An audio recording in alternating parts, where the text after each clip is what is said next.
Səhəri sevinclə aç, günü ovqatla başla.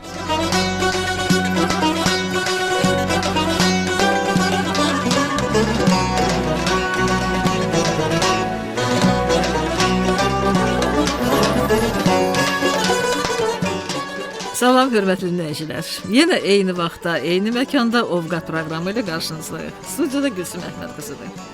Hər birinizi ürəkdən salamlayıb, sayğılarımıza, bizə vaxt ayırdığınıza görə minnətdarlığımızı bildiririk.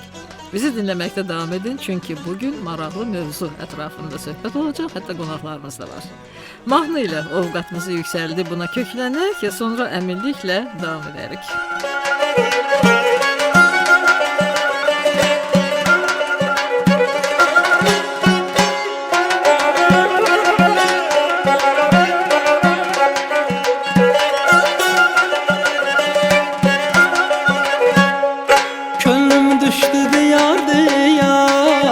Kəkliyin sorağına Könlüm düşdü diyar diyar Bir kəkliyin sorağına Mən yalvardım o qomadı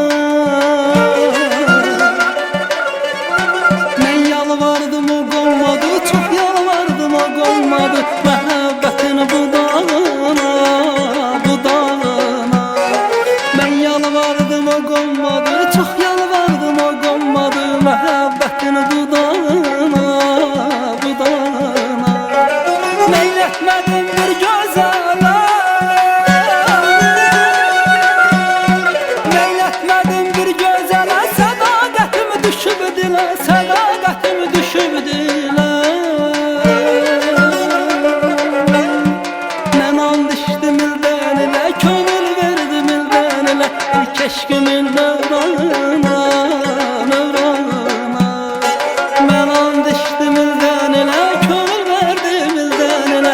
Eşkimin növrağına, növrağına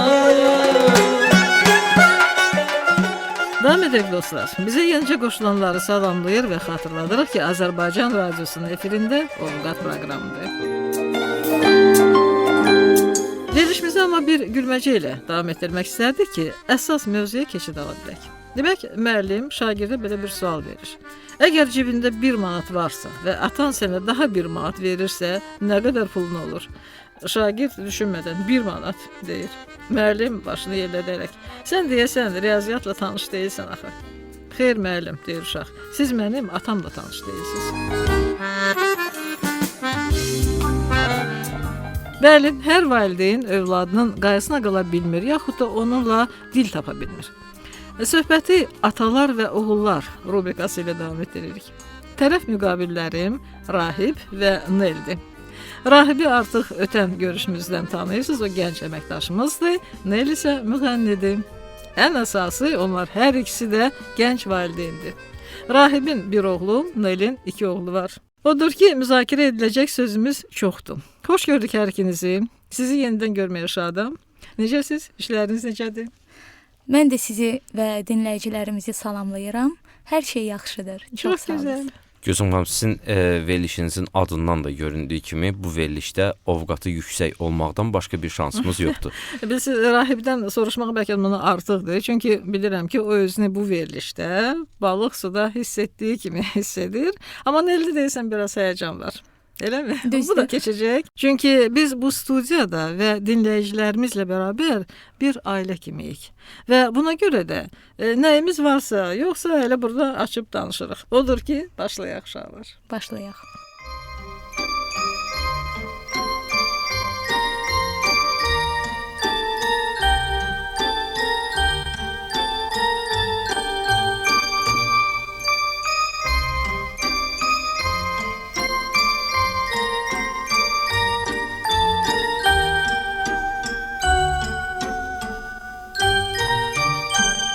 Sönməyən ocaq kimi hər ömrə həyat verən saf sərin bulaq kimi can verən həyat verən incə xəfif gülüşlü durna bahar gəlişli yaz nəfəsli körpələr şux nəfəsli körpələr körpələr körpələr candan əziz körpələr, körpələr, körpələr, eşqi dəniz körpələr.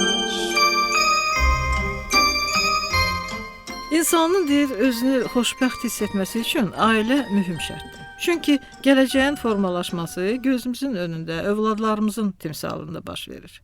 Uşaqlar bizim soyadın, nəslin, ailənin davamçılarıdır. Uşaqların qeydinə qalmaq bu təbii, minilliklər boyu formalaşan bir instinktdir. Böyük Rus yazıçısı Lev Tolstoy deyib ki, yaxşı nümunə uşaq üçün ən yaxşı tərbiyədir. Hamı üçün ailə müqəddəsdir və heç bir qüvvə gələcək şəxsiyyətin formalaşmasında ailənin yerini verə bilməz. Uşaqlar valideynlər arasında olan münasibətin əsl mahiyyətini dərhal duyurlar. Ümumiyyətlə deyirlər ki, uşaqlarda telepatiya çox güclüdür. Onlar hər şeyi şuuraltı dərk edirlər. Və əvvəlcə kör təbii, sonra isə şuurlu şəkildə böyüklərin bəzi hətta mənfi cəhətlərini də təqlid edirlər. Yəni necə deyirlər, uşaqlar bərkiməyən beton kimidir. Üzərinə nə düşərsə iz qoyar. Məsələn, siz övladlarınıza necə nümunə göstərirsiniz? Onların yanında ümumiyyətlə mübahisə edirsinizmi? Yaxud bu nalayiq hərəkətə yol verməkdən, aqressiya nümayiş etdirməkdən özünüzü biraz çəkindirirsinizmi? Mənim fikrimcə, uşaq hər zaman öz valideynlərindən xoş münasibət görməlidir və yaxşı nümunə görməlidir onlardan. Amma mən sizə deyim ki, belə bir yanlış fikir də mövcud ki, əgər uşaq həmişə mehriban münasibət görürsə, o heç vaxt qəddar ola bilməz. Deyirlər ki, bu səhv fikirdir. Yəni başqa cür də ola bilər. Bəs sizlərə? Gülsüm xanım, əslində düz deyirsiniz, amma müasir dövrümüzdə uşaqların tərbiyəsi daha da çətinləşib. Bu nə ilə əlaqəlidir? Mənim subyektiv düşüncəmdir. Texnologiyanın inkişafı da uşaqların tərbiyəsində mühüm rol oynayır. Valideyn evdə müəyyən bir şeyi, tərbiyəvi xarakter daşıyan bir şeyi uşağa aşılayırsa, uşaq onu internet vasitəsilə başqa bir formasını görür və avtomatik olaraq ailədən gələn təsirdən çox xaricdən gələn təsir uşağın formalaşmasında daha böyük rol oynayır və bu da bir çox hallarda valideynlərin narazıçılığına səbəb olur. Amma əslində bunun da çarəsi var. Uşağı maksimum dərəcədə internetdən asıllığını uzaqlaşdırmaq lazımdır. Bəli. Məhdudiyyət qoymaq da müəyyən vaxtda ancaq animasiya filminə baxa bilər. Hansı ki, xoş təsir bağışlaya bilər. Bəli, texnologiyanın inkişafı o demək deyil ki, hər şey pisə doğru yönəlir. Yox, ümumiyyətlə valideynlərin də əlində şanslar var ki, məsələn, evdə kompüter var. Həmin kompüterə xüsusi parolları yükləməklə uşağın internetə çıxışını da məhdudlaşdırmaq olar ki, siz dediyiniz kimi lazımdır. Bəli, lazımdır. Çünki uşaq lazım olmayan informasiyanı qəbul etməsin. Uşaq beyni ağ vərəq kimidir. Uşaq lazımsız informasiyanı qəbul etdikdə onu beynində istənilən formada emal edə bilər və onun gələcəkdə şəxsiyyət kimi formalaşmasında da ciddi problemlər yarada bilər. Ona görə uşaqlarımızı çalışaq ki, düzgün istiqamətdə yönəllək. Özdəki mən sizə deyim, o olmaz sözünü işlətmədən uşağın tam psixoloji inkişafına nail olmaq mümkün deyil. Məhdudiyyətlər uşaq tərəfindən şuurlu və könüllü qəbul edilməlidir. Çünki deyir, belə olmayan halda o yenə bildiyini edəcək, bəlkə də istəməsə də bunu, amma acığa elə bil ki, eləyəcək. Çünki ona yox deyiblər, o deyəcək, yox, mən bunu mütləq etməliyəm. Düz deyir, Gülsüm xanım, uşağın qarşısında seçim də qoymaq düzgündür. Çünki övladlarımız bu seçim qarşısında özlərini uşaq yaşlarında olsalar belə şəxsiyyət kimi hiss edə bilirlər. Əlbəttə. Məsələn, uşağa seçim qoymaq olar ki, tutaq ki, sən buna baxsan, buradan yaxşı bir şey götürməyəcəksən, amma başqa bir şeyə baxsan, məsəl üçün mənim təklif etdiyim bir şeyə baxsan, orada daha faydalı məlumatlar var. Amma o şuurlu bunu qəbul etsin də. Qadağa kimi qəbul etməsin. Bəli, uşaq amma yaş qrupundan asılı olaraq onu düzgün formada qəbul edib və biz istədiyimiz kimi formalaşmalıdır. Yəni sən bunu həyatda tətbiq edirsən? Bəli, əlbəttə ki. 5 yaşı var deyəsən onun.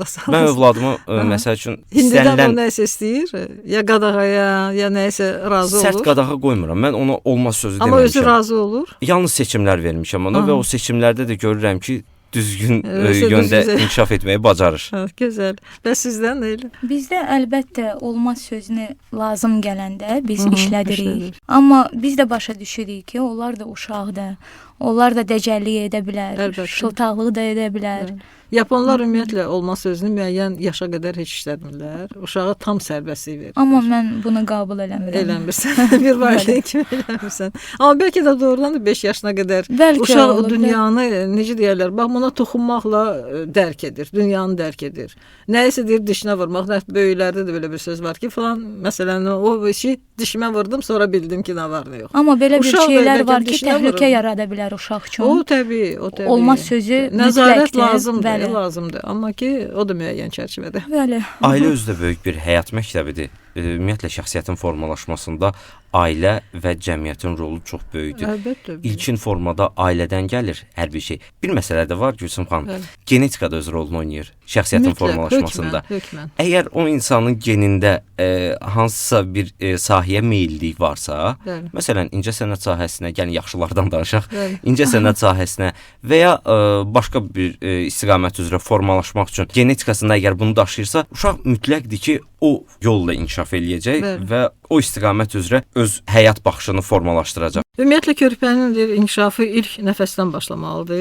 Hər şey maraq elə həmin vaxt oyanır və valideynlər bu marağı təmin etməlidir. Uşağa diqqət yetirməklə, ünsiyyətli olmaqla onu inkişaf yoluna çıxarmaq olar. Və hər şeyi qadağan edəndə o həyata hətta marağı da sönə bilər. Məncə sağlam və xoşbəxt böyümək üçün uşaq hiss etməlidir ki, o sevilir, valideynlərinə lazımdır və onlara arxalana bilər. Amma balacalar isə daim anasının yanında olmasını hiss etməlidir. Heç olmasa səsini eşitməlidir, əllərinin, nəfəsinin istisini duymalıdır. Uşaqları yatızdırmaq üçün adətən nağıl danışırlar. Nağıllar deyirlər ki, böyük psixoloji məna daşıyır və bizim nəsil də elə məhz belə böyüyüb nağıllar üzərində. Bəs müasir uşaqlar necə? Onlar sizdən nağıl tələb edirmi? Yəni yatmazdan əvvəl deyir ki, mənə nağıl danışır, sonra yatım. Mən bir şey deyim ki, Gülsüm xanım, mənim övladım adətən sevir avtomobillərdən nağıl danışmanı. Nə qədər maraqlı olsa da. Amma hər halda nağıl istəyir də. Bəli, mən də öz beynimin təfəkkürünü işə salıram həmin anda. Müasir nağıllar. Bəli. Avtomobillərdə məcbur nağıllar deyirəm və inanın ki, başqa nağılları danışanda o qədər də məmnun olmur. Lakin avtomobillər barəsində nağıldan. Avtomobil olacaq. Bəli. Formula 1-də iştirak edəcək. Elədir. Nəil səndə necədir? Yox, indi artıq nağıl danışmıram. Artıq o yaşdan çıxıblar. Sadəcə otağa girəndə onlar istəyirlər ki, yanlarında olum. Və biz söhbət edərkən mən görürəm ki, onlar artıq asta-asta yuxuya gedirlər. Bəli. Uşaq ovqatının deyir, əsas kamertonu anası olaraq qalır. Uşaq xəstələnəndə ananın sakitliyi, onun üçün elə demək olar ki, dərmandır. Narahat, əsəbi anaların uşaqları çətinliklə müalicə olunur. Hətta analarının həyatı üçün qorxu hissi keçirəndə onlar tez-tez qarın ağrısından belə şikayət edirlər. Yəni şiddət görəndə. Bəli, onu mən də oxumuşam, düzdür. Gülsüm xanım, əsas məqsəd də odur ki, hər bir uşaq valideyn nəvazişi, qayğısı görsün. Ömrünün ilk illərindən diqqətsiz qalan uşaqlar da olur. Onlar həm psixoloji, həm də fiziki zədə almış olurlar. Psixologiyalardan zədə alır. Həkimlər uşağın ana qucağında olmasına elə ana terapiyası belə adlandırırlar.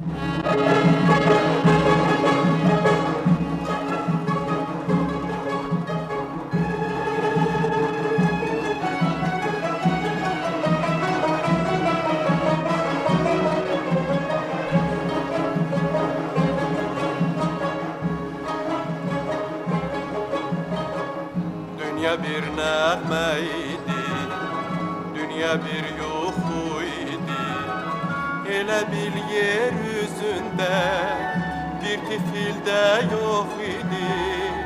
Elə bil hər tərəfdən süd qoxusu gəlirdi. Analar şərəfinə mahnılar yüksəlirdi.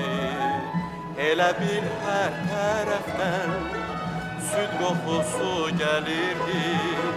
Analar şərəfinə mahnılar yüksəlirdi.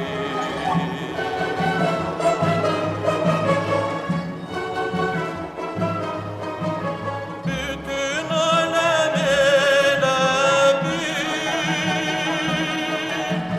bu lövhəyə dağılırdı. Bir ana qucağında bir körpə aparırdı.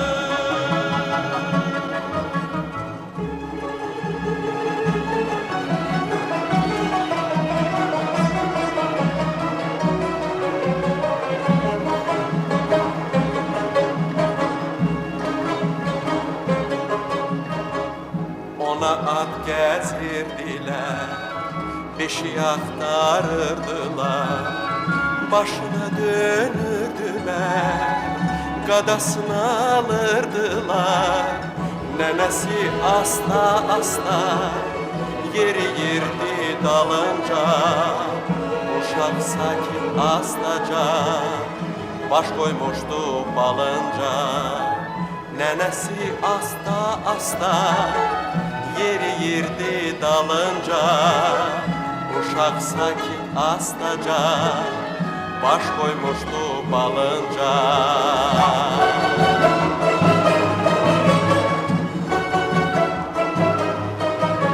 Bütün alem elə bir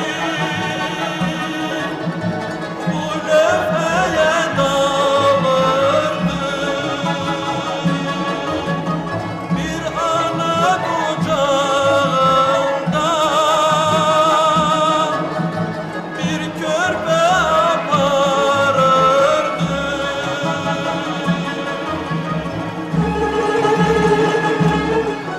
Neylə, sən müğənni olduğun üçün yəqin onları belə layla ilə sakitləşdirirsən, yoxsa Hə, necə? bəzən olur oxuyuram. Onların da Layla xoşuna ya gəlir. mahnı, öz Yox, repertuarınla. laylay deməzdim. Olur öz Nə oxuyursan? repertuarımdan mahnılar oxuyuram. Oxu da indi Fərqli.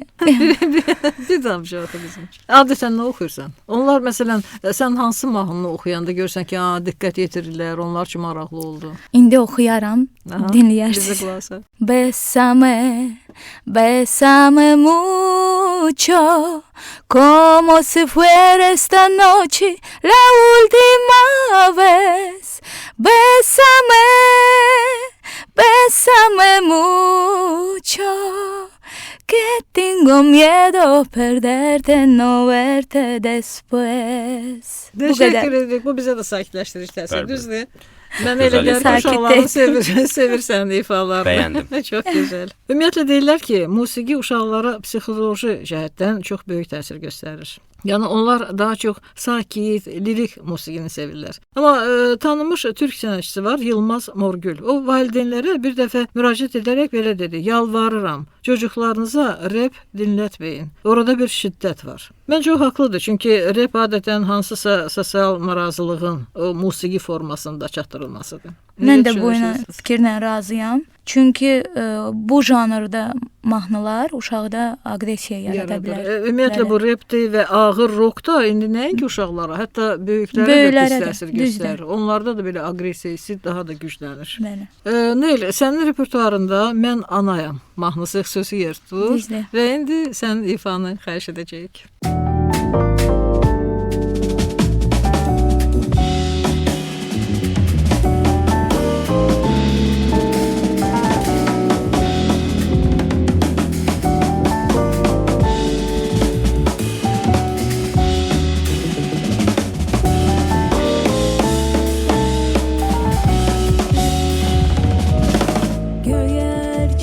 Göyerçinim uç görüm kanatlar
Təşəkkür edirik Neyl gözəl mahnıya görə ruhumuz bir qədər də dincəldi. Axı bu retro mahnılarımız, onlar hər Bəli, zaman bizim köhnə sevilir, mahnılarımızdan. dinlənilir. Məncə Elmira Rəhimovanın Bəli, onun repertuarındandır. Davam edək.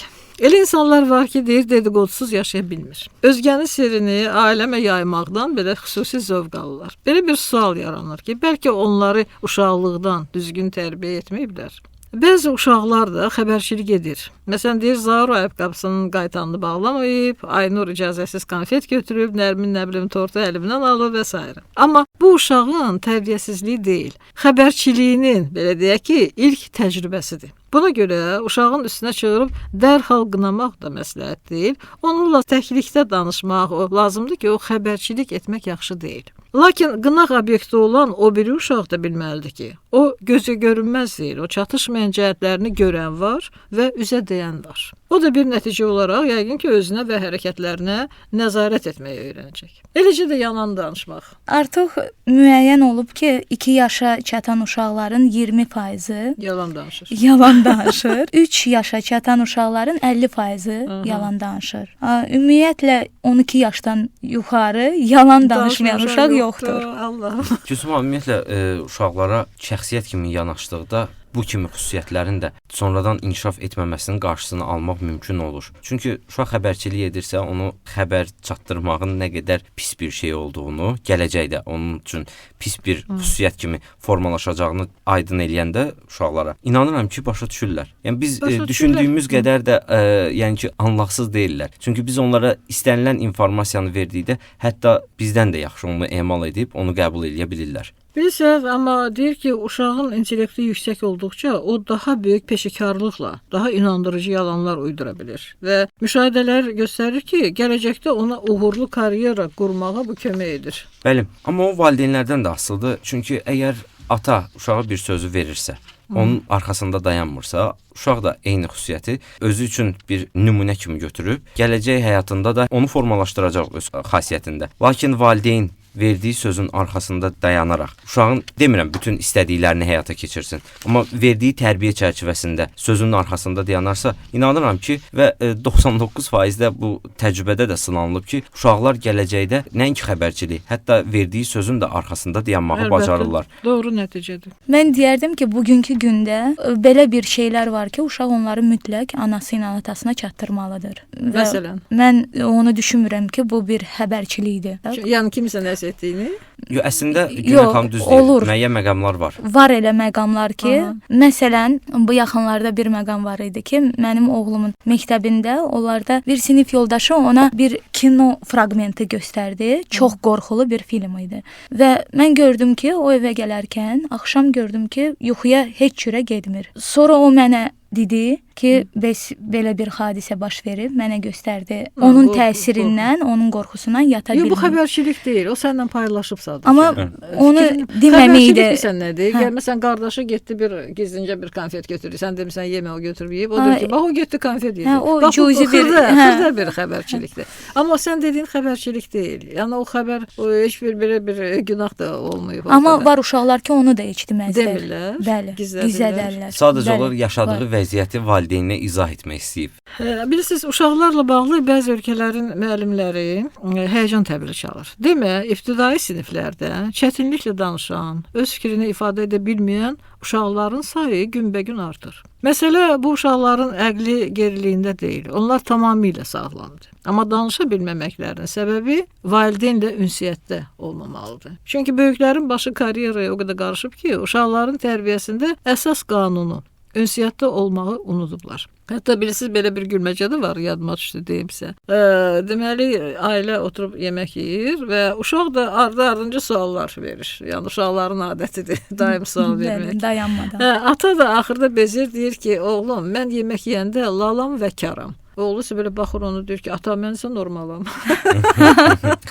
Yəni, eşitməsən də suallarımı verəcəm. Yox, ümumiyyətlə, eşidirəm də, yəni onu birbaşa mənada başa düşüb ki, lalam və karam, o isə normaldır, danışır da suallar.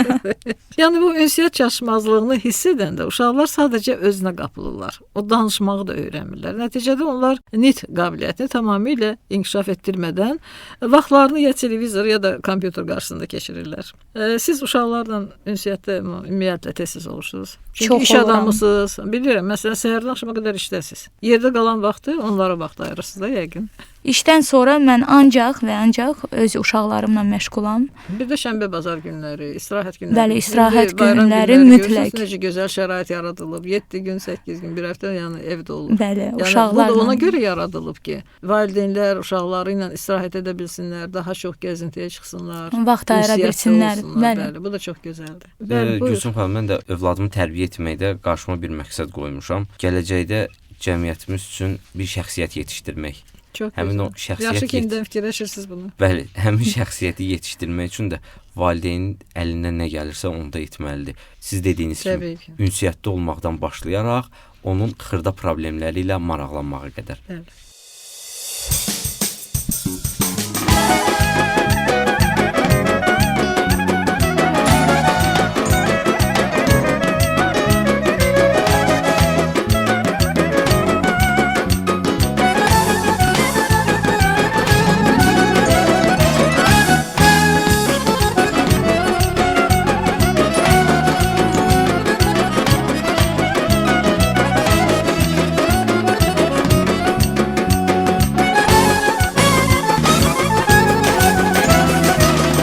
Evimin odu mənim, gözümün nuru mənim, nəğməmin adı mənim, körpə balamı sənsən. Arzu dolu ürəyim, solmayan çiçeğim, çiçekten de göyçeyim. Körpə balamı sənsən, körpə balam sənsən, körpə balamı sənsən. Arzu dolu ürəyim, solmayan çiçeğim, çiçekten de göyçeyim. Körpə balamı sənsən, körpə balam sənsən, körpə balam o sənsən. Mənim ömrüm baharım, solmayan bağçam barım. En şirin arzularım, bir cüt beyaz kanadım. En şirin arzularım, bir cüt beyaz kanadım.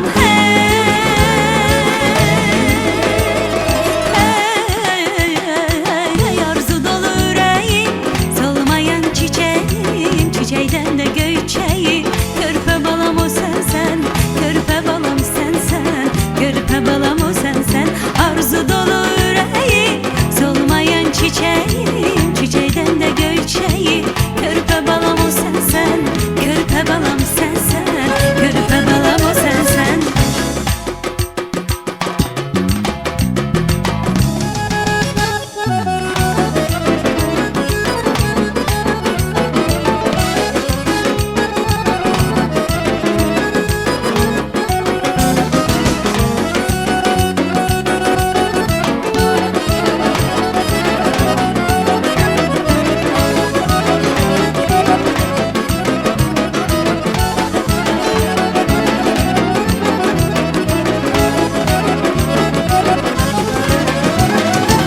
Hər kəlməsi şəkərim mənim, sönməz ürəyim.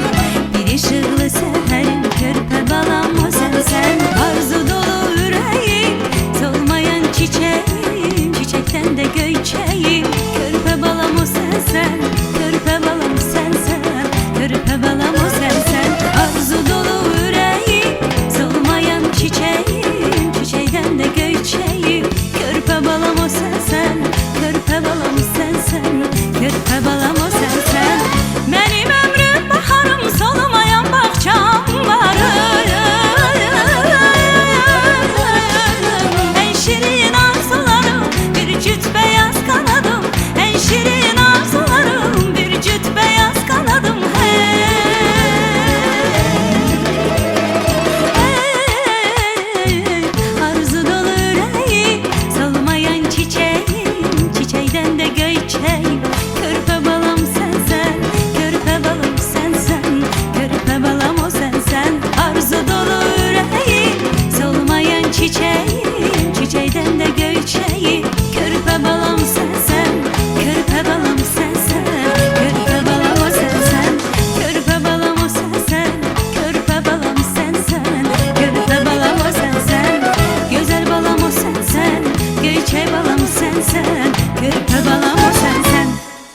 hər bir uşaq özünə məxsus unikaldır. Buna görə ona olan münasibət də fərqli olmalıdır. Məsələn, ailədə bir neçə uşaq böyüyürsə, valideynlərin deməli hamını eyni dərəcədə sevməsini bu nümayiş etdirmək əbəsdir. Çünki hər bir uşağın belə ortaq sevgiyə deyil, şəxsən onun özünə göstərilən diqqətə ehtiyacı var. Övladın birində məsələn müstəqilliyi, o birində işgüzarlığı, digərində bir istedadı dəyərləndirmək lazımdır. Yəni hansına daha çox layiqdirsə. Və bu zaman o özünü fərqli hiss edəcək.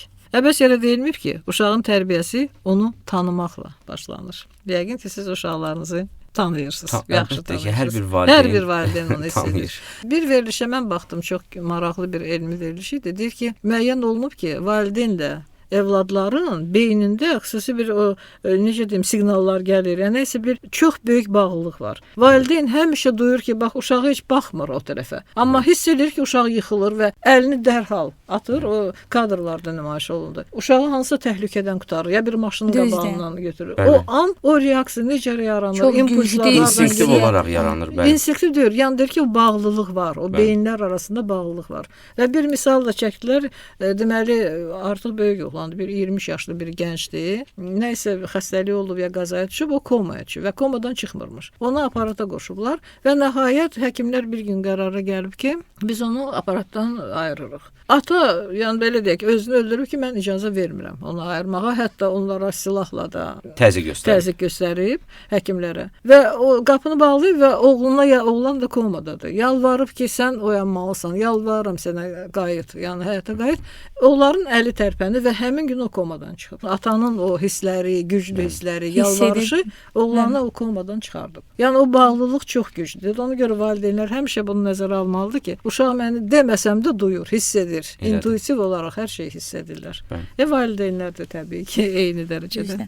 Deməli, hər valideyn övladının qayğısına qalmaq, keyfiyyətli təhsillə, isti ocaqla təmin etmək istəyir. Onun layiqli, gərəkli insan olacağı barədə xəyallar qurur. İstəyir ki, o binalar tiksin, insanların sağlamlığının keşiyində dursun, yeni ixtiralar eləsin, hətta sülh uğrunda mübarizə aparsın. Bu insan təbii ki, hər bir valideynin böyük arzusudur. Lakin bir an dərindən düşünəndə anlayır ki, gələcək yalnız onun öz övladından asılı deyil. Yəni necə deyirlər, tək əldən səs çıxmaz. Bu səbəbdən də bəlkə də yaxınlıqda olan o bütün uşaqları o dəstəkləməlidir. Onların istedadını vaxtında aşkar edilməsinə bir kömək göstərməlidir. Bax olur da görsən qonşuluqda elə bir uşaq var ki, o hiss edirsən ki, o bu sahədə çox istedadlı və kömək edən yoxdur, istiqamət göstərən yoxdur. Amma sən bunu bacarırsansa, görürsənsə, yəni bir valideyn kimi o sənin uşağın deyil, amma hamımızın uşağıdır. Və ona mütləq dəstək lazımdır. Yəni məncə bu fikir tamamilə doğru fikirdir. Doğrudur.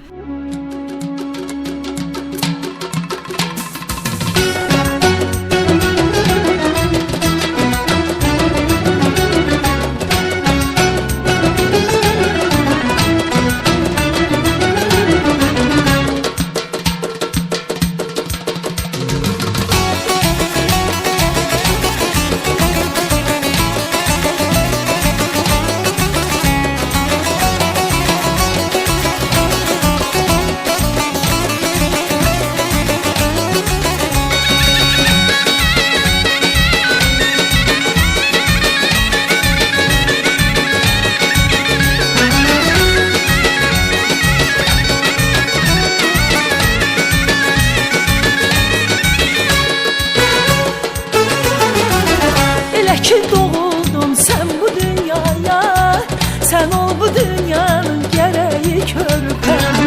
Elə ki doğuldun sen bu dünyaya, sen ol bu dünyanın gereği körpem. Nədir ki babanın nəvədən başqa, Tanrıdan istəyib diləyi körpem. Nədir ki nənənin nəvədən başqa, Tanrıdan istəyib diləyi körpem. Nənənin gülən ürək körpəm, babanın bal balası gərəyi körpəm. Nənənin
son olaraq bir-iki cümlə ilə bu mövzumuza yekun vuraq. Bilirsiniz, Məhəmməd peyğəmbərimiz bildirib ki, övlad qoxusu cənnət qoxusudur. Övlad könül meyvəsidir. Mən də arzu edirəm ki, Tanrı bu neməti heç kimdən əskik etməsin. Son olaraq bunlar deyim ki, tərbiyə ana qucağından başlayır. Hər deyilən kəlmə isə insanı şəxsiyyət kimi formalaşdırır. Hörmətli valideynlər, gəlin uşaqlarımıza layiqli nümunə olmağı bacaraq. Mən isə son olaraq deyərdim ki, uşaqların ilk növbədə dostu olaq. Sizə isə əziz dostlar, söhbətimizdə iştirak etdiyinizə görə təşəkkürümü bildirirəm. Gümanımızca, əziz dinləyicilər, eşitdiyiniz məsləhətlər övladlarınızla münasibətin təməlini möhkəmləndirməyə xidmət edəcək. Bununla da mövzunu yekunlaşdırırıq. Xatırladım ki, efirdə Ovqat proqramı, studiyada Gülsüm Əhməd qızı, həmsöhbətlərim müğənni Nel, gənc əməkdaşımız Rahib Əhmədoğlu, rejissor Rəfiqə Zeynalova, səs operatoru Rəşadə Nəvai qızı idi. Sağollaşaq və sonda Nel yenə səndən bir ifa istəyəcəyik. Bu uşaqlarla bağlı olmasa belə. Sizinlə isə gələn görüşə qədər sağollaşırıq. Bahçamın her yanı hey üzümdür bol üzüm, bol üzüm. Süfrene bu üzümden sevgilim ben düzüm, ben düzüm. Sen yiyor benim her sözüm, her sözüm. Gel seni gözleyir bu bahar gel, üzümü dervişem mi dildar gel, yolunu gözlere mi yar gel. Gel seni gözle